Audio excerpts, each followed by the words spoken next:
যে আলো, এই আলোর মূল উৎস হচ্ছে আল্লাহ সুবহানাহু তাআলার চেহারার পর্দা, নূর। হিজাব ওয়াজহিহ, আল্লাহ সুবহানাহু তাআলার চেহারা ঢাকা আছে নূর দিয়ে। লাউ কাশাফাহু, যদি এই নূর সরিয়ে নেওয়া হতো তাহলে আল্লাহ সুবহানাহু তাআলার চেহারার তাজাল্লিতে আসমান এবং জমিন জ্বলে পুড়ে ছারখার হয়ে যেত। তাহলে নূর আল্লাহ সুবহানাহু তাআলার চেহারার পর্দা, যেটা দিয়ে আল্লাহ সুবহানাহু তাআলার চেহারা ঢাকা আছে। এবং সলুহা আলাইহি আমরুদ দুনিয়া ওয়াল আখিরাহ, এবং আসমান এবং জমিনের সকল কিছু পরিচালিত হচ্ছে, নির্ভরশীল হয়ে আছে, কানেক্টেড হয়ে আছে নূরের মাধ্যমে, সম্পৃক্ত হয়ে আছে নূরের মাধ্যমে। তাহলে নূরের আরো একটা বিষয় বোঝা গেল যে নূর এতটা অস্তিত্বশীল যে সমগ্র পৃথিবী, আসমান জমিন এবং সৃষ্টি জীব এবং আল্লাহ সুবহানাহু তাআলার মাঝে পর্দা হিসেবে আছে নূর।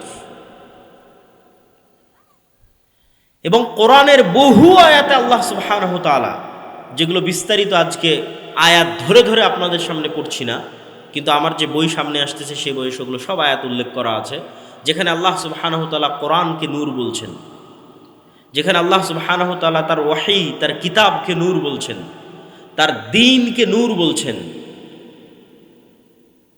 যে আল্লাহ সুবহানাহু তাআলার নূরকে যারা নিভাতে চায় তারা কখনোই আল্লাহ সুবহানাহু তাআলার নূরকে নিভাতে পারবে না।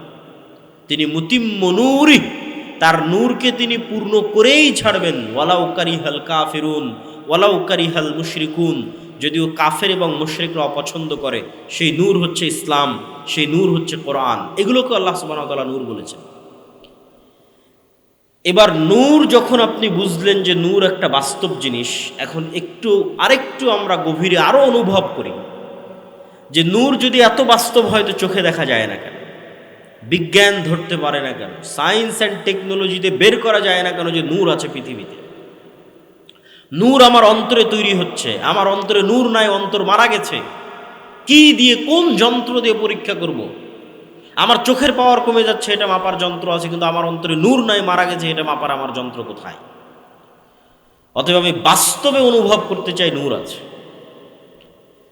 তাহলে দুটো উদাহরণ দিয়ে আমরা এখান থেকে সামনের দিকে এগিয়ে যাব। আমাদের আলোচনার বিষয় ফেরেশতাদের প্রতি ঈমান। ফেরেশতারা কিসের তৈরি? নূরের তৈরি। আমরা বুঝবো যে নূর আছে পৃথিবীতে, আমাদের আশেপাশে সব জায়গায় নূর আছে, আমরা দেখতে পাচ্ছি না। তো চলেন এবার, দেখতে পাচ্ছি না তাহলে কেন আছে? এক নাম্বার উদাহরণ, বিজ্ঞানীরা বলছে যে কুকুরের ঘ্রাণ শক্তি মানুষের ঘ্রাণ শক্তির চাইতে 10,000 গুণ বেশি। 1 গুণ 2 গুণ 100 গুণ 200 গুণ নয়, কুকুরের ঘ্রাণ শক্তি মানুষের চাইতে 10,000 গুণ বেশি। আমরা আপনাকে যেভাবে দেখছি, আপনারা আমাকে যেভাবে দেখছেন, আমাদের পাশে থাকা আর একটা সৃষ্টিজীব কুকুর আমাদের সেভাবে দেখে না। আরো খুলে বলি, আগে যখন সাদা কালো টিভি ছিল তখন একটা মানুষের চেহারা যেমন দেখা যেত, রঙিন টিভিতে সেই চেহারা ভিন্ন দেখা যায়। তো আমি এখন আপনাকে যেমন দেখছি, যেই কালারে দেখছি, যে আকার আকৃতিতে দেখছি, কুকুর আমাদের সেই কালার, সেই আকার আকৃতিতে দেখে না। কেন? আমরা 3D মাত্রায় দেখতে পাই, অন্য সব প্রাণী ওইভাবে 3D মাত্রায় দেখে না। তাহলে কুকুর চিনে কিভাবে? কুকুর চিনে ঘ্রাণে।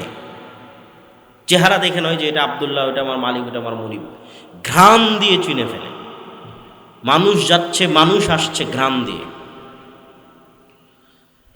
তো কুকুর এমনও, তথা পৃথিবীতে এমনও জিনিস আছে যা আমার নাক নিতে পারবে না, তার চাইতে 10,000 গুণ সূক্ষ্ম লেভেলে নিচে নেমে গেলে 10,000 গুণ, তথা আমার নাক যেই লেভেলের ঘ্রাণ নেবে তার চাইতেও 10,000 গুণ নিচে নেমে গেলেও কোনো একটা জিনিসের ঘ্রাণ আছে, কিন্তু আমি বুঝতে পারতেছি না, কুকুর বুঝতে পারতেছে ওই জিনিসের ঘ্রাণ আছে। ধরেন এই মাইকটার একটা ঘ্রাণ আছে, আমি টানলেও বুঝতে পারতেছি না। তো পৃথিবীতে এমনও ঘ্রাণ আছে যেই ঘ্রাণ আমি অনুভব করতে পারি না। 10,000 গুণ নিচ পর্যন্ত আমি অনুভব করতে পারি না, কিন্তু কুকুর পায়। 2 নাম্বার, এখন পর্যন্ত মানুষ এমন কোনো যন্ত্র আবিষ্কার করতে পারেনি যে যন্ত্রটা কুকুরের মতো ঘ্রাণ নিতে পারবে। তাহলে সায়েন্স অ্যান্ড টেকনোলজি এক পাশে, মানুষের নিজের নাকের ঘ্রাণ শক্তি এক পাশে, দুটো মিলিয়ে পৃথিবীতে এমন হাজারো জিনিস আছে যার ঘ্রাণ আছে, কিন্তু মানুষের কোনো মাধ্যম নাই ওটা জানার যে ওটার ঘ্রাণ আছে কিনা। পৃথিবীতে ওই জিনিসের ঘ্রাণ অস্তিত্বশীল, কিন্তু মানুষের কোনো জানার মাধ্যম নেই ওর ঘ্রাণ আছে কিনা, না মানুষের তৈরি যন্ত্রের, না মানুষের নাকের। 2 নাম্বার উদাহরণ, এরকম হাজার উদাহরণ আল্লাহর সৃষ্টিজীবের মধ্যে আছে, কিন্তু আমরা শুধু 2টো উদাহরণ দিয়ে রাসূল সাল্লাল্লাহু আলাইহি ওয়াসাল্লামের একটা হাদিস বলবো, বলে সামনের দিকে আগাবো। 2 নাম্বার উদাহরণ হচ্ছে, মানুষ যেই লেভেলের শুনে তার চাইতে সূক্ষ্ম লেভেলে, কয়েক শতগুণ সূক্ষ্ম লেভেলে হাতি শুনতে পায়। তথা পৃথিবীতে এমনও আওয়াজ আছে যে আওয়াজ আমরা শুনতে পাই না, আমাদের তৈরি করা কোনো যন্ত্রও শুনতে পায় না, অথচ আওয়াজ আছে।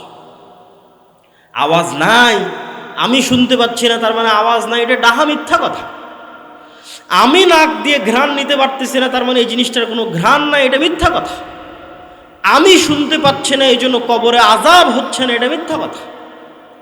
কবরে আযাব হচ্ছে, কিন্তু ওই আওয়াজের যেই সূক্ষ্মতা, ওই সূক্ষ্মতা ধারণ করার মতো শক্তি আমার কানের নাই, পৃথিবীর কোনো যন্ত্রেরও নাই। কিন্তু কিছু কিছু প্রাণীকে আল্লাহ ওই সূক্ষ্মতা দিয়েছে। এবার চলে রাসূল সাল্লাল্লাহু আলাইহি ওয়াসাল্লামের হাদিসে।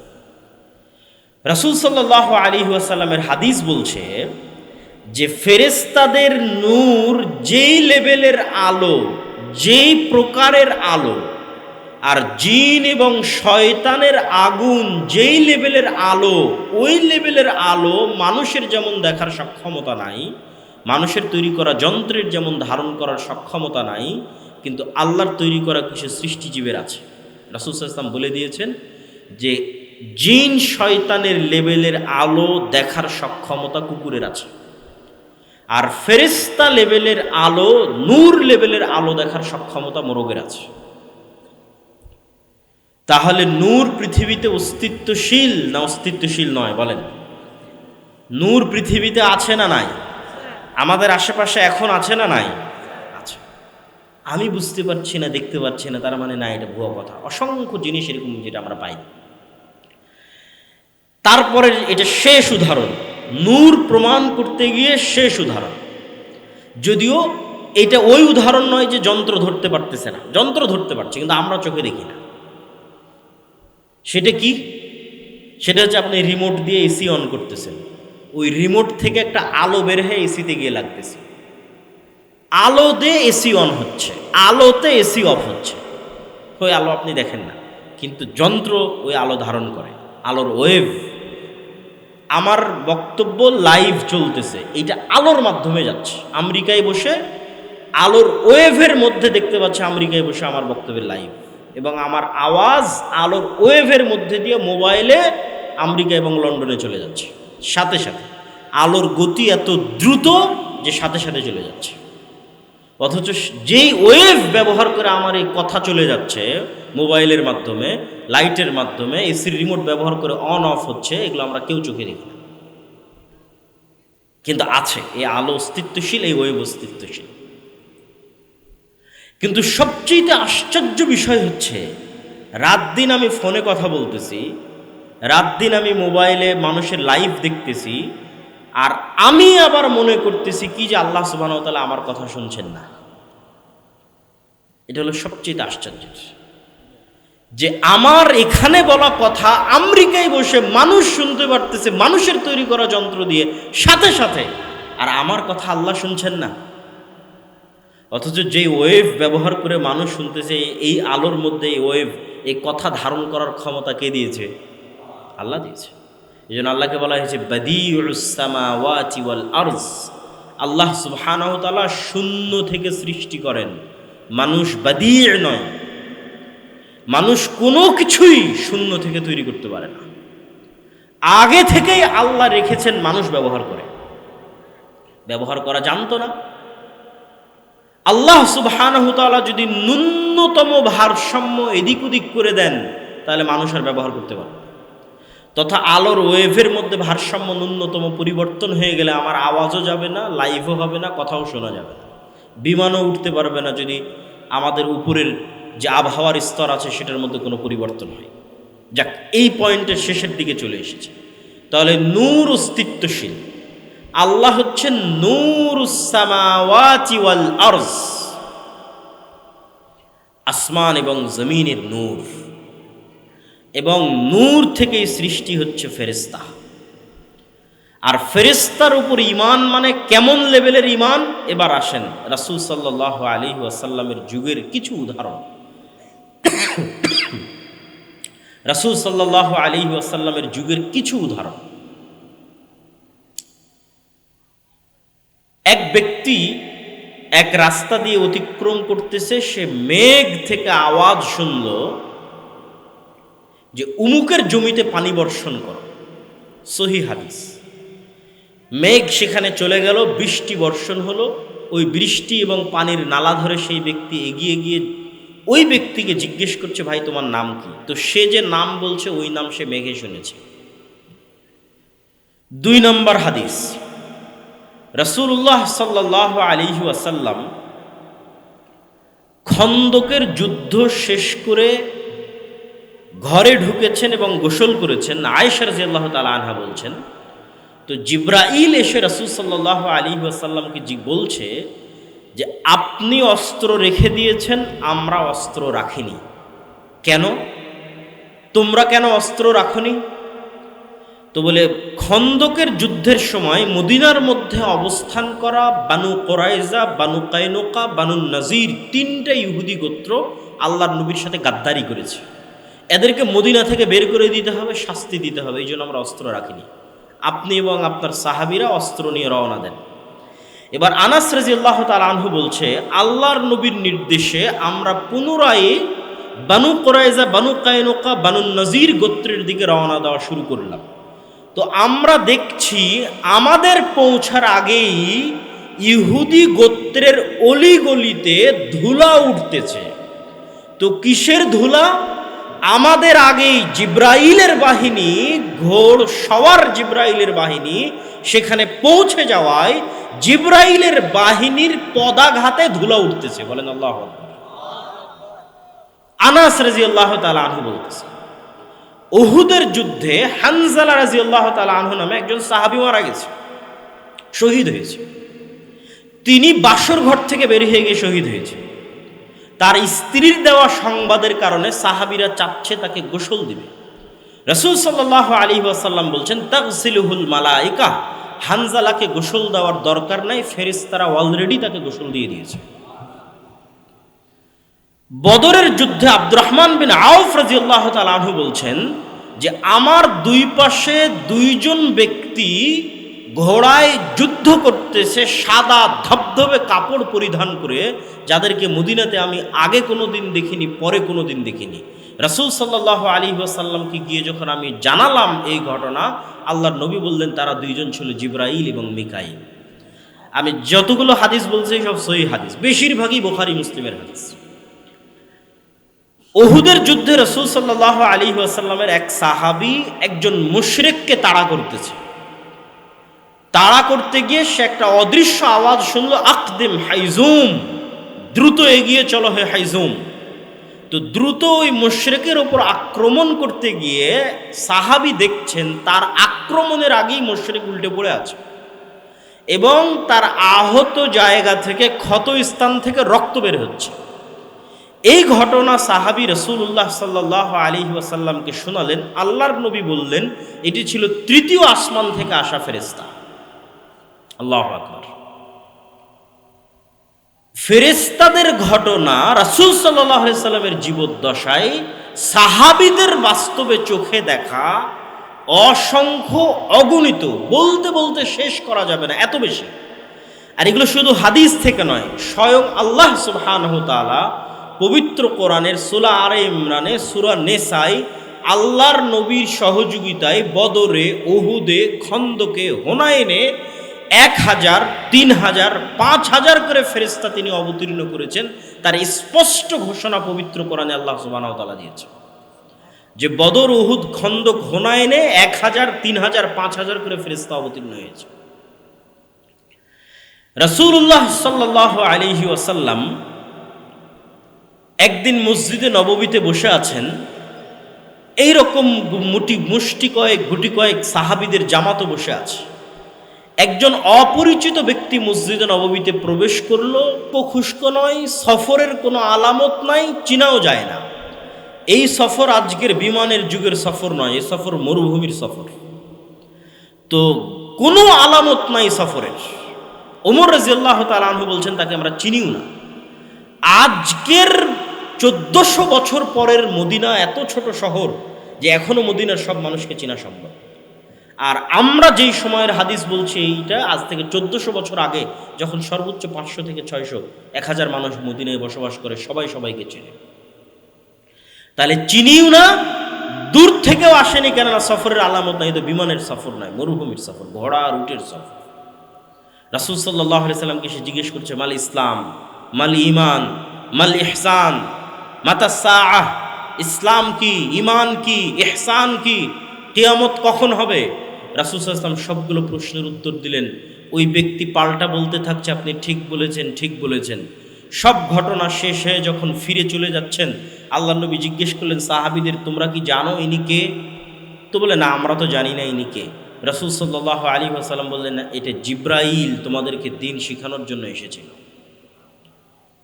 তাহলে ফেরেশতা আছে, এটার উপর সাহাবীদের বিশ্বাস কোন লেভেলে? ইয়াকিন, ইয়াকিনের লেভেলে। চোখে দেখেছে ফেরেশতা, বাস্তবে ফেরেশতাদের কার্যক্রমের আলামত দেখেছে। 24 ঘন্টা ফেরেশতাদের কথা শুনতে থেকেছে, 24 ঘন্টা। কেন রাসূল সাল্লাল্লাহু আলাইহি ওয়াসাল্লামের হাদিসগুলোকে আপনি এক জায়গায় করলে দেখবেন যে প্রতিদিন ফেরেশতাদের কথা আছে। রাসূল সাল্লাল্লাহু আলাইহি ওয়াসাল্লাম আজকে এসে বলছে, আজকে আমার ঘরে ফেরেশতা আসেনি। কেন? জিবরাইল আসেনি কেন? ঘরে ছবি। আয়েশাকে বলছেন খুলে ফেলো, এই জন্য আসেনি। রাসূল সাল্লাল্লাহু আলাইহি ওয়াসাল্লাম বলছেন যে আমাকে বারবার জিবরাইল মিসওয়াক করতে বলে, কেননা আমার মুখের গন্ধে জিবরাইলের কষ্ট হয়। রাসূল সাল্লাল্লাহু আলাইহি ওয়াসাল্লাম বলছেন তোমরা পেঁয়াজ রসুন খেয়ে মসজিদে আসিও না, কেননা ফেরেশতাদের কষ্ট হয়। কত ফেরেশতা সংক্রান্ত হাদিস নেবেন, কত সাহাবীদের চোখের সামনে এবং রাসূল সাল্লাল্লাহু আলাইহি ওয়াসাল্লামের বর্ণনায় ফেরেশতাদের উপস্থিতি 24 ঘন্টা। এখনই জিবরাইল এসেছিল, এখনই আয়াত অবতীর্ণ হলো, এই আয়াত জিবরাইল দিয়ে গেল, তোমরা এটা মুখস্থ করো। এবং যখন জিবরাইল আসতো তখন রাসূল সাল্লাল্লাহু আলাইহি সাল্লামের চেহারা, অবস্থা সব কিছু পরিবর্তন হয়ে যেত এবং ঘেমে কম্পমান অবস্থা তৈরি হতো। এগুলো সব সাহাবীরা স্বচক্ষে দেখতেন। তাহলে তাদের বিশ্বাস যে ফেরেশতা আছে সেটা কোন লেভেলের?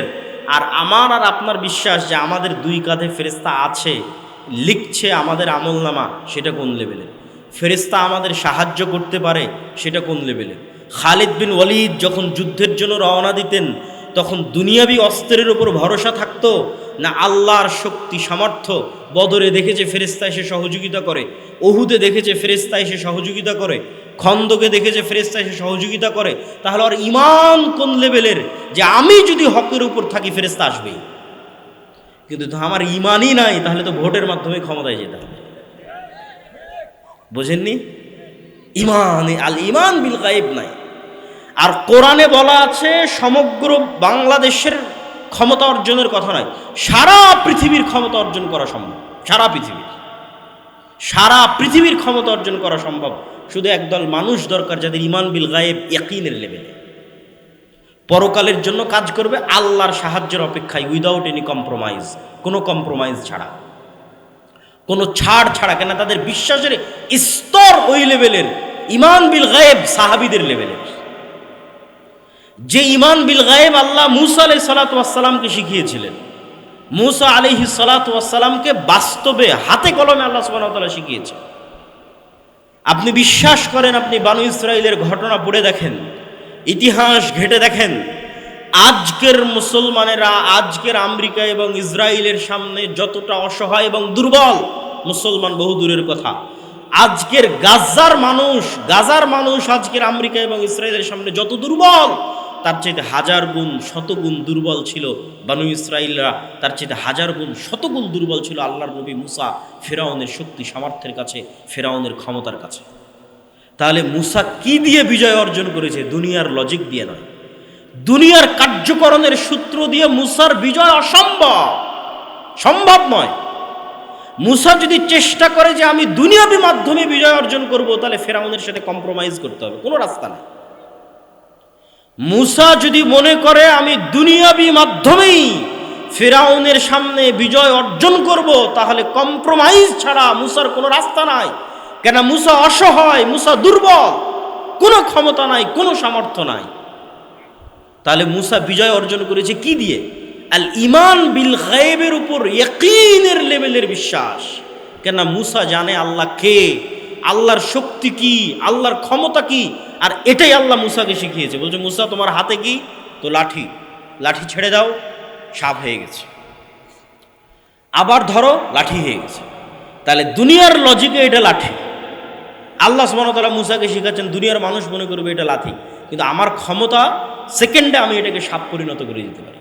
তাহলে বিশ্বাস রাখতে হবে তোমাকে কার ওপর? আল্লাহর ক্ষমতার উপর। এটা শিখো, প্র্যাকটিক্যাল লাইফে প্রতিদিন শিখো। এতদিন যাবৎ যেই লাঠি নিয়ে তুমি চলাফেরা করলা, যেই লাঠি দিয়ে তুমি পাতা পাড়তা, যেই লাঠি দিয়ে তুমি লাফ দিয়ে খাল পেরিয়ে যেতা, ওই লাঠিকে আল্লাহ সাপ বানিয়ে দিল, দেখো তোমার চোখের সামনে। তাহলে তোমার ভরসা দুনিয়ার লজিকের ওপর নয়, কার ক্ষমতার উপর? আল্লাহর ক্ষমতার উপর। এটা মুসা আলাইহিস সালামকে প্র্যাকটিক্যালি আল্লাহ শিখিয়েছে। মুসা আলাইহিস সালাম প্র্যাকটিক্যালি এটাই শিখেছেন যে আমার আজীবন যেই লাঠি দিয়ে আমি চলাফেরা করতাম, সফর করতাম, ওই লাঠিকে আল্লাহ সেকেন্ডে সাপ করে দিচ্ছে। তাহলে এই আল্লাহর সহযোগিতা যদি আমার সাথে থাকে, যে কোনো কিছু হতে পারে। দুনিয়ার উপর ভরসা করে লাভ নাই, একমাত্র আল্লাহর উপরই ভরসা করতে হবে, এটা উনি শিখেছেন।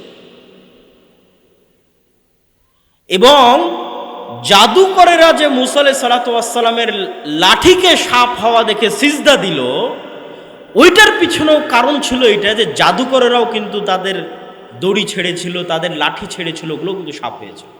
হাজার হাজার টপ লেভেলের বড় বড় জাদুকর উপস্থিত হয়েছিল, যাদের হাতের লাঠি এবং দড়িও সাপে পরিণত হয়েছিল। যেই সাপ, হাজার হাজার সাপ দেখে মুসা আলাইহিস সালাম ভয় পেয়ে গেছিল। তো ওরা ওদের দড়িকে সাপ বানানোর পরও কেন সিজদা দিল? ওদের দড়িগুলো যে সাপ হয়েছিল, এটা ছিল চোখের ভেলকি, জাদুর সাপ, জাদু সত্য। আর মুসা আলাইহিস সালাতু ওয়াস সালামের লাঠি যে সাপ